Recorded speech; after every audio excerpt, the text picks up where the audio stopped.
Hello guys, my name is Ace Gapuz and I'm the founder of local startup Blogapalooza. Today I will be your key respondent and I wanted to talk to you guys about startups.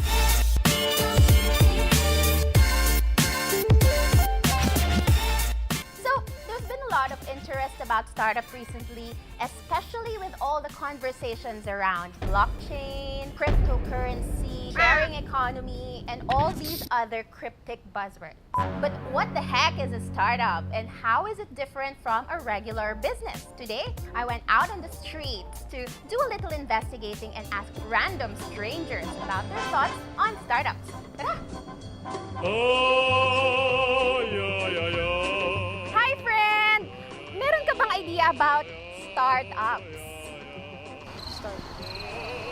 Di ba organization? Organization daw. Hello! Meron ka bang idea about startups?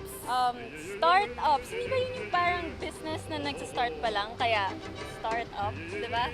In fairness, startup, starting business. Hello!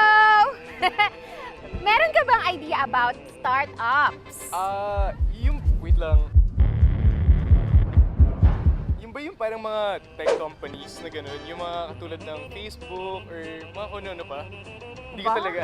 Iba talaga sumagot ang bagets. Laging may case study. In fairness, ha? Unfortunately, marami pa rin talagang misconceptions about startups. To summarize, a startup is a business that looks into an old problem and solves it in a new way. And because the solution is new, it needs to be tested. First, involves technology, an app, a website, software, or hardware. Second, it is scalable. It is able to be reproduced at a very fast rate. Third, it challenges the norm and probably would change the way that we live life and do things. Cleaning Lady is a startup that provides professional, caring, and warm cleaning services to condominium dwellers. So what we do is we empower women from underprivileged communities to be part of Cleaning Lady. So we have them trained under a TESDA certified agency, and then we deploy them to our clients. So we started this journey back in 2016, pero actually friends kami ni Fran back in college. During the first few months of our operations, we just started with just a Facebook page, and then eventually, tsaka kami nagkaroon ng website. Actually, kaya namin tinayo yung Cleaning Lady is because we really want to empower women, especially yung mothers who are from underprivileged communities. Chatbot PH is the biggest and the first chatbot development agency in the Philippines. Because it's like,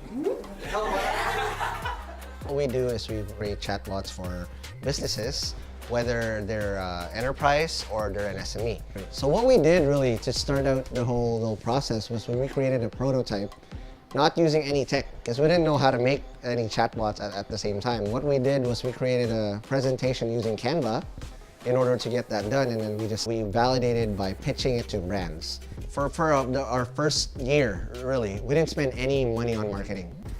And somehow, some way, people just found us.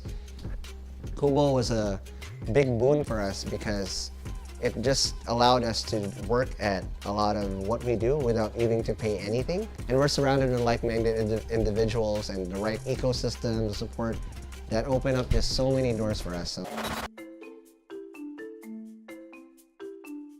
Antipara Exploration is an automated underwater mapping and analysis service.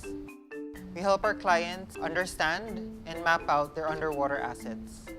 We use cameras and sonar to scan and create 3D underwater maps. These underwater maps can be used by our clients to count, let's say, how many clams that they have in their sea ranch, or to monitor coral bleaching and other diseases underwater. We started out as a research group, and we were very, very focused with our technology. But during our startup journey, we realized that it's not about the high-tech solutions. It's more about helping our clients by solving the problem, even if it means using the most basic of things. O diba, startups are not just all about blockchain and cryptocurrency. Siyempre, hirap intindihin ng mga yon, diba? Ain't nobody got time for that. In fact, some of the most amazing startups come from simple beginnings. But with the government really supporting the local startup scene now, in fact, there are places like Kubo that incubate startups. There's also DOST that grants funding to the most promising founders and their ideas. Hindi na ganun kahirap mag-start ng startup. You can actually do it. If you're really interested in learning how to move your ideas forward, you can go to Kubo's Basics Workshop. In the meantime, I encourage you all to think about how you can change the world with your good ideas.